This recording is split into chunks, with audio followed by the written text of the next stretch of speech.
बिस्मिल्लाहिर्रहमानिर्रहीम। अस्सलाम वालेकुम। आप यूट्यूब चैनल देख रहे हो, मेरा नाम है अब्दुल रहमान। नाज़रीन, आज 13 जून है। बजट पेश कर दिया गया है पाकिस्तान में और अब उसके ऊपर जो है इस्लाहात पेश की जा रही हैं तमाम जमातों की तरफ से। आर्मी चीफ की मुलाकात हुई है वज़ीर-ए-आज़म हाउस में शहबाज शरीफ साहब के साथ और उसके बाद जो है कौमी असम्बली में एक करारदाद पास की गई है 9 मई के वाक़यात के हवाले से। और आर्मी एक्ट के तहत मुकदमे चलाए जाने के ऊपर जो है वो पुरअज़म इजहार किया गया और कहा गया कि जी बिल्कुल भी माफ़ी नहीं दी जाएगी। इमरान खान साहब ने इसके ऊपर जो है 2 बड़े अहम सवालात उठाए हैं। राना सनाउल्लाह साहब ने अभी थोड़ी देर पहले प्रेस कॉन्फ्रेंस की है। पीपल्स पार्टी जो है उसने हुकूमत को छोड़ने का फ़ैसला कर लिया है। बिलावल भुट्टो साहब जो हैं उनके बारे में ये कहा जा रहा है कि जी वो अपोजिशन लीडर बनने जा रहे हैं। पाकिस्तान इलेक्शंस की तरफ जा रहा है, अक्टूबर या नवंबर में पाकिस्तान में इलेक्शंस होने जा रहे हैं। हमारी जो सहाफ़ी बरादरी है वो अपनी जेबें भरने में लगी हुई है। मरियम औरंगज़ेब साहब को जो है इस्लामाबाद प्रेस क्लब में बड़ा एक पुरतबाग इस्तकबाल किया गया सहाफ़ियों की तरफ से उनका। वो भी आपके सामने रखेंगे कि असल माजरा है क्या। अरशद शरीफ कत्ल केस के हवाले से कुछ तफसीलात, इमरान रियाज़ खान, औरिया मकबूल जान कहाँ हैं इस टाइम। औरिया मकबूल जान हो, इमरान रियाज़ खान को आज 31-32 दिन हो गए हैं, उनका अभी तक कोई पता नहीं चला है। हमारी जो अदालतें हैं, जैसे कि हमने पहले भी आपके सामने रखा कि आइन और कानून जो है वो सिर्फ अदालती अहाते के अंदर जो है उसको मुहैय्यद कर दिया गया और बाहर जो है पूरे पाकिस्तान में एक डंडे का कानून चल रहा है। और वो आप सब लोगों के सामने आ भी चुका होगा, जैसे पिछले 5 से 6 माह के अंदर जिस तरह की कार्रवाइयाँ हुई हैं, अदालतें फ़ैसला देती हैं और बाहर आओ तो जो दोबारा पुलिस जो है वो पकड़ लेती है, गिरफ़्तार कर लेती है।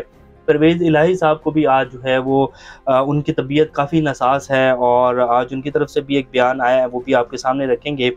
इससे पहले अगर आप लोगों ने चैनल को सब्सक्राइब नहीं किया तो रेड बटन को प्रेस कर लें और बेल आइकॉन को भी प्रेस कर लें ताकि लेटेस्ट अपडेट्स आप लोगों को मिलती रहें और ये जो हमारा ताल्लुक है ऐसे ही जुड़ा रहे। सबसे पहले जी वज़ीर-ए-आज़म साहब की जो आर्मी चीफ से मुलाकात हुई है उसका हवाला आपके सामने रखते हैं। इस मुलाकात का कोई बेसिक तो नहीं रखा गया कि जी इस मुलाकात में क्या बातें हुई हैं और क्या जो है वो डिस्कस हुआ है, लेकिन सिर्फ एक सरसरी से बताया गया है कि जी ये बजट के बाद जो है 2023-2024 का जो बजट है उसके हवाले से जो है आर्मी चीफ की मुलाकात हुई है वज़ीर-ए-आज़म से। इस मुलाकात के बाद कौमी असम्बली ने एक करारदाद मंजूर की जिसमें 9 मई के वाक़यात और फ़ौजी और रियासती तनसीबात पर हमलों में मुलव्विस शरपसंदों के खिलाफ बिला ताख़ीर और पाकिस्तान आर्मी एक्ट 1952 के तहत मुकदमा चलाने का मुतालबा किया गया है, क्योंकि आर्मी चीफ भी बिल्कुल वाज़ेह कह चुके हैं कि 9 मई साने में मुलव्विस मनसूबा साज़ों, उकसाने वालों और जिन्होंने वो सारा कुछ किया उनके ऊपर जो है रहम नहीं किया जाएगा और सख्त से सख्त और आईनी हाथों से निपटा जाएगा।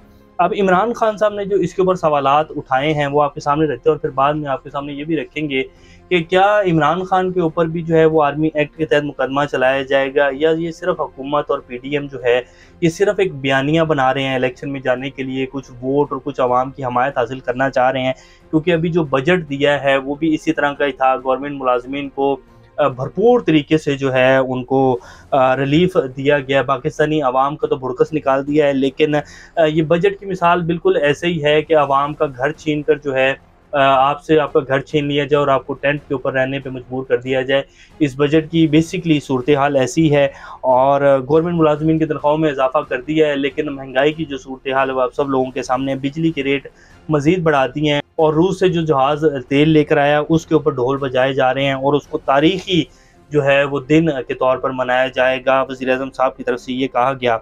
बहरहाल खैर, इमरान खान साहब ने 9 मई को होने वाले जलाओ घराव के ज़िम्मेदारों का तयन का एक सादा तरीन तरीका ये है कि हम अपने सामने एक कलीदी सवाल ये रखें कि इन पुरतशद्दुद वाक़यात का सबसे बड़ा फ़ायदा पहुँचा किसे है। यकीनन तहरीक इंसाफ को तो नहीं पहुँचा। अगर देखा जाए तो इन पुरतशद्दुद वाक़यात का सबसे बड़ा फ़ायदा अगर पहुँचा है तो पीडीएम जमातों को पहुँचा है और इस निज़ाम को पहुँचा है जो किसी सूरत नहीं चाहते हैं कि कोई एक ऐसा बंदा आ जाए जिसके पीछे पाकिस्तान की आवाम खड़ी हो, वो 2 तिहाई 3 तिहाई से आ जाए, वो इंसाफ लेके आए, आवाम के लिए जो है वो सारे जितनी भी पॉलिसियाँ हैं वो बनाए और पाकिस्तान की एक आज़ाद ख़ारजा पॉलिसी को आगे लेकर चले। तो बेसिकली निज़ाम को फ़ायदा हुआ है ये सारे वाक़यात होने का। फिर दूसरा सवाल इमरान खान साहब ने रखा कि महज़ 48 घंटों में ही एक नहायत मरबूत और हैरत अंगेज़ मनसूबे के तहत तहरीक इंसाफ के 10,000 कारकुनान सपोर्टर्स और तहरीक इंसाफ के बयानी को मस्बत निगाह से देखने वाले सहाफ़ियों को या तो कैद कर लिया गया या ज़ोर जबर आजिज़ व गैर मुतल्लिक कर दिया गया। ना सिर्फ सहाफ़ी बल्कि पाकिस्तान के जितने भी इनके PTI के रहनुमा थे उन सब से प्रेस कॉन्फ्रेंसें करवाई गई और अभी तक जो है ये सिलसिला जारी है। परवेज़ इलाही साहब को भी आज जो है वो अदालत में पेश किया गया पूरे 10 दिन के बाद, और उनकी भी जो हालत थी वो बड़ी गैर थी।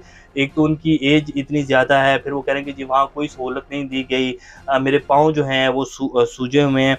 तो ये परवेज़ इलाही साहब का हाल है और उनके ऊपर भी मुकदमात बनाए गए हैं। तो अब ये जितने भी वाक़यात हुए जी 9 मई के वाक़यात में जो भी शरपसंद अनासिर थे, जिन जिन लोगों ने भी किया उनको सज़ाएँ मिलनी चाहिए, लेकिन जैसे कि हम पहले दिन से कह रहे हैं कि इसका मलबा ऐसे लोगों के ऊपर नहीं डालना चाहिए जिनका इनसे कोई ताल्लुक़ नहीं था। आपके पास सबूत हैं, इवन कि इमरान खान के ख़िलाफ़ भी अगर सबूत है तो आप पूरी कौम के सामने रखें और इमरान खान को भी सख्त से सख्त सज़ा दें। लेकिन अगर उनके ख़िलाफ़ सबूत नहीं है और उनको सिर्फ रगेदा जा रहा है और उनके ऊपर सिर्फ मलबा गिराया जा रहा है, तो ये बिल्कुल ठीक नहीं है और इस तरह करने से इमरान खान की मकबूलियत मज़ीद बढ़ेगी, कोई फ़ायदा नहीं होगा। और ये बात ये बहुत अच्छे से जानते हैं। इमरान खान के ख़िलाफ़ आर्मी एक्ट के तहत मुकदमे नहीं चलाए जाएंगे और ऐसा नहीं हो सकता। पीपल्स पार्टी तो ख़ास तौर के ऊपर इस अमल में नून लीग का साथ नहीं देगी, बाकी जमातों का कुछ कहा नहीं जा सकता है। अब राना सनाउल्लाह साहब ने जो प्रेस कॉन्फ्रेंस की है वो उन्होंने कहा है कि जो टाइगर फोर्स बनाने का मकसद 9 मई जैसे वाक़यात की मनसूबाबंदी थी, ये मुल्क पर काबिज़ होकर अपना एजेंडा मुसल्लत करना चाहता था। ये 10 लाख लोगों पर मुश्तमिल टाइगर फोर्स तैयार कर रहा था और ये फितना है, इसका सर हम कुचल देंगे और ये इसका खात्मा हो गया है। और ये जो है एक पता नहीं कौन सा एजेंडा ये जो है शख्स इस मुल्क पर मुसल्लत कर रहा था, ये मुल्क पर कब्ज़ा करना चाहता था। तो बेसिकली उन्होंने भी बैठकर जितना वो कह सकते थे और जिस तरह का बयानिया वो लेकर मीडिया के ऊपर भी चल रहे हैं और ख़ास तौर पे नून लीग जो है वो तो ये चाह रही है कि इमरान खान का जो है वो बिल्कुल सर कुचल दिया जाए, PTI का जो है वो तहस नहस कर दिया जाए, PTI का नाम लेने वाला कोई ना हो। PMLN का तो ये बिल्कुल इस टाइम मेन हदफ है इमरान खान साहब और उनकी जमात। अब जो हबीब अकरम साहब ने पीपल्स पार्टी के हवाले से जो है अपना तज़किया दिया, वो कहते हैं कि जी पीपल्स पार्टी ने हुकूमत छोड़ने के ऊपर गौर शुरू कर दिया है। बिलावल साहब जो है वज़ारत ख़ारजा छोड़कर जो है वो अपोजिशन लीडर मुकर्रर होंगे और उसके बाद वो वज़ीर-ए-आज़म शहबाज शरीफ साहब के साथ मिलकर निगरान वज़ीर-ए-आज़म साहब को तैनात करेंगे।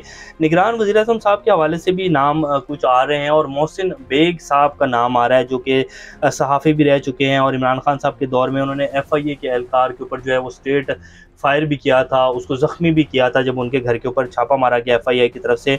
तो उन्होंने सरेआम जो है वो गुंडागर्दी की थी, तो उनका नाम आजकल जो है ख़बरों में तो नहीं खैर, लेकिन सोशल मीडिया और कुछ बड़े जो सहाफ़ी हैं वो बात करेंगे जी आजकल इस्लामाबाद की जो फ़िज़ाओं में नाम गूंज रहा है वज़ीर-ए-आज़म, निगरान वज़ीर-ए-आज़म के तौर पर वो मोहसिन बेग साहब का गूंज रहा है। और मोहसिन बेग साहब ने एक तस्वीर भी ट्वीट की थी ख़ास तौर पर जिस दिन जनरल आसिम मुनीर साहब जो कि पाकिस्तान के आर्मी चीफ़ हैं, जिस दिन उन्होंने आर्मी चीफ़ के ओहदे के ऊपर वो फाइज़ हुए थे, उसी दिन जो है मोहसिन बेग साहब की एक तस्वीर भी आई थी सोशल मीडिया के ऊपर। वो पता नहीं इन्होंने खुद की थी या पहले की उनकी कोई मुलाकात होगी, ताल्लुकात होते हैं बंदे के, तो उनके साथ एक तस्वीर आई थी। अब बहरहाल खैर ये भी आने वाले दिनों में क्लियर हो जाएंगी बातें। अब हमारी जो अदलिया है जी, हमारा जो आइन और कानून है उसकी जो बालादस्ती है और हमारे चीफ जस्टिस साहब कहते हैं कि जी आइन जो है ये खूबसूरत दस्तावेज़ है, तो उस दस्तावेज़ की सिर्फ अब अहमियत ये रह गई है कि अदालतों के अहाते के अंदर, अदालत की बिल्डिंग के अंदर तक जो है वो आइन और कानून है और उसके बाहर जो है डंडे का जोर चल रहा है। क्योंकि अली अफजल शाही साहब जो हैं जो कि आज इंसदाद दहशतगर्दी अदालत के बाहर से ज़मानत मिलने के बावजूद आज वो जुडिशल कम्प्लेक्स से वापस निकल रहे थे, तो उनको दोबारा गिरफ़्तार कर लिया गया और उनकी जो ज़मानत थी वो 3 जुलाई तक थी। अली अफजल शाही साहब का जो ताल्लुक़ है वो जो हमारे इस टाइम के चीफ जस्टिस हैं उमर अताब बंदियाल साहब, उनके रिश्तेदारों में से है और काफ़ी क्लोज़ इनका रिलेशन है। और इस हवाले से पहले भी मीडिया के ऊपर एक बयानिया चलाया गया कि जी अली अफजल शाही जो हैं वो इमरान खान के, क्योंकि वो वज़ीर भी रह चुके हैं, इमरान खान की जमात का हिस्सा हैं, तो वो जो है सारी इमरान खान की सेटिंग जो है वो करवा रहे हैं। और जो हमारे चीफ जस्टिस उमर अताब बंदियाल साहब हैं वो भी एक नरम गोशा रखते हैं PTI की तरफ। तो आज उनके जो भी हैं उनके अली अफजल शाही साहब इनको जो है आज फिर गिरफ़्तार कर लिया गया। तो ये पाकिस्तान में आइन और कानून की अहमियत है जो कि सिर्फ अदालतों के अंदर रह चुकी है। इमरान रियाज खान साहब के हवाले से अगर आप देखें तो अदालत ने ऑर्डर किया कि जो उनको पेश किया जाए, लेकिन आज 31 से 32 दिन हो गए हैं। तमाम जितने भी अदारे हैं एजेंसी हैं उन्होंने इनकार कर दिया कि जी इमरान रियाज खान हमारे पास नहीं है। हालांकि सियालकोट एयरपोर्ट से उन्हें गिरफ़्तार किया गया था पुलिस की तरफ से और बाद में अभी तक उनका नहीं पता चल सका कि वो कहाँ है और कहाँ नहीं है। ये वीडियो आपकी स्क्रीन के ऊपर चल रही है, ये हमारी सहाफ़ी बरादरी है और मरियम औरंगजेब साहब का पुरतपाक इस्तकबाल जो है वो किया गया है। और अभी जो है बजट में सहाफ़ियों के लिए हेल्थ इंश्योरेंस कार्ड का जो है वो ऐलान किया गया था गवर्नमेंट की तरफ से। तो ये हमारे सहाफ़ी बरादरी है जी, जिन्होंने अरशद शरीफ के कातिलों को पकड़वाना था, अरशद शरीफ के साथ खड़ा होना था, अरशद शरीफ की फैमिली के साथ खड़ा होना था। और इस तरह जो है सहाफ़ियों को इंसाफ मिलेगा कि गवर्नमेंट जो है उसके साथ उनको इस तरह पुरतबाक इस्तकबाल जो है वो दिया जा रहा है। अब इससे ज़्यादा मैं कुछ नहीं कहूँगा। थोड़े दिन पहले जब जावेद लतीफ़ साहब को बुलाया गया था, इमरान रियाज खान भी थे, तो सहाफ़ियों ने वहाँ काफ़ी शोर मचाया था कि आप इन लोगों को बुलाकर क्यों बिठा रहे हैं, हुकूमत का हिस्सा हैं ये लोग, हुकूमत में हैं बल्कि, और अरशद शरीफ का कत्ल इनकी हुकूमत में हुआ और अभी तक जो है उस कत्ल के हवाले से उसकी भी तफसीलात आपके सामने रखेंगे। कोई अभी तक बड़ी पेशरफ्त नहीं हुई। और इमरान रियाज खान साहब को देख लें, 32 दिन हो गए हैं, उनकी बेटी के पैगाम जो हैं वो अलग सोशल मीडिया के ऊपर चल रहे हैं, उनकी जो अहलियाँ हैं उनके अलग जो हैं वो बयान चल रहे हैं कि मेरे जो हस्बैंड हैं उनको बाजियाब करवाया जाए। उनकी बेटी जो है वो लिख रही हैं और वो कह रही हैं कि जी मेरे पापा जो हैं मुझे बहुत याद आते हैं, अल्लाह उनके अहले खानों को सब्र अदा करे। तो ये पाकिस्तान एज अ रियासत है जी, और ये हमारा मुल्क है। और फिर हमारी जो गवर्नमेंट है वो कहती है कि जी यहाँ कोई जो है इंसानी हकूक़ की खिलाफ वर्जियाँ नहीं हो रही हैं। अब आप सब लोगों के सामने है कि किस तरह का सलूक जो है वो रवा रखा जा रहा है। और ऊपर से जो हमारी सहाफ़ी बरादरी है जिन्होंने पूरी दुनिया को ये बताना है कि जी पाकिस्तान में कौन सा कानून जो है वो राइज है और पाकिस्तान में किस तरह इंसानी हकूक़ की खिलाफ वर्जियाँ हो रही हैं, वो इस तरह जो हैं पुरतबाक इस्तकबाल दे रहे हैं गवर्नमेंट को, तो फिर कहाँ जो है वो हकूक़ मिलेंगे। और कहाँ जो है जिन लोगों ने ये आवाज़ उठानी है कि जी माशरे में ये क्या किया जा रहा है, माशरे में किस तरह की जो है वो कानून को नाफिज किया जा रहा है, किस तरह जो है लोगों के घरों की चादर चार दीवारी का तकद्दुस पामाल किया जा रहा है, वो इस तरह गवर्नमेंट का जो है वो इस्तकबाल कर रहे हैं। तो फिर आप सब लोग जानते हैं कि ऐसा ही इंसाफ मिलेगा कौम को और इसी तरह जो है वो मुल्क आगे चलेगा। अरशद शरीफ साहब के कत्ल केस में जी ताहाल मुल्ज़िमान वक़ार और खुर्रम के रेड नोटिस जो हैं वो जारी नहीं हो सके हैं। ये मुल्ज़िम वक़ार और मुल्ज़िम खुर्रम जो हैं ये वो दो बंदे हैं जिनके पास अरशद शरीफ साहब वहाँ रह रहे थे और इन्हीं की गाड़ी में थे जब उनके ऊपर जो है वो फायर किया गया और वो जो है शहीद हुए। और ज़राए ने बताया कि कीनिया और पाकिस्तान के दरमियान बामी कानूनी मामलत MLA का मुआहदा भी नहीं हो सका और UAE से भी तहकीकात के लिए जल्द अज जल्द इजाज़त की दरख्वास्त की गई है। ना तो कीनिया से मुआहदा हुआ है, ना ही UAE से जो है अभी तक कोई इजाज़त मिली है। तो कैसे मामलात हल होंगे और कैसे जो है इंसाफ मिलेगा। यहाँ तो पाकिस्तान के जो साबिक प्राइम मिनिस्टर है, जो कि पाकिस्तान की सबसे बड़ी जमात का लीडर है, उसके ऊपर कातलाना हमला होता है और वो बंदा अपनी FIR दर्ज नहीं करवा सकता। तो फिर अरशद शरीफ जैसे सहाफ़ी, इमरान रियाज खान, आज 32 दिन हो गए उनको कुछ नहीं पता चला।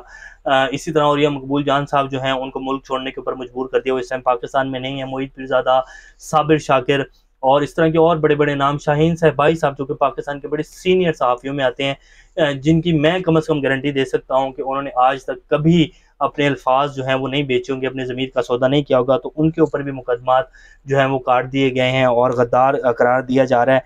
तो ये जी सूरत हाल है और आने वाले जो दिन हैं वो बड़े अहम होने जा रहे हैं।